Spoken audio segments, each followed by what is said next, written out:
Californians hit the polls today, but the statewide primary election got off to a sleepy start as several hotly contested races and propositions weren't enough to bump up voter turnout. The machines and workers at the Santa Clara County Registrar of Voters were busy sorting ballots earlier this evening, but if field poll feedback is any indication, voter apathy was running rampant.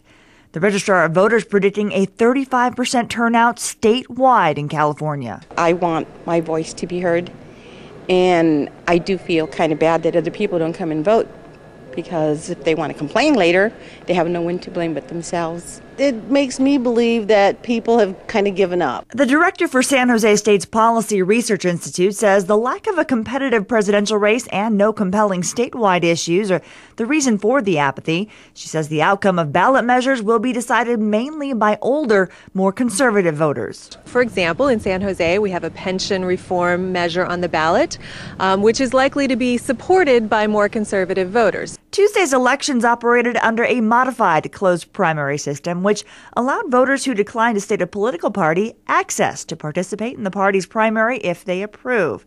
Now, California also tested out a new top two primary system, which advances the top vote getters onto the November election regardless of political affiliation. U.S. Senator Dianne Feinstein captured about 51% of the early balloting, assuring her a place in the general election under the state's new top two primary rules. Also on Tuesday, voters weighed in on two big issues on California's ballot, Propositions 28 and 29.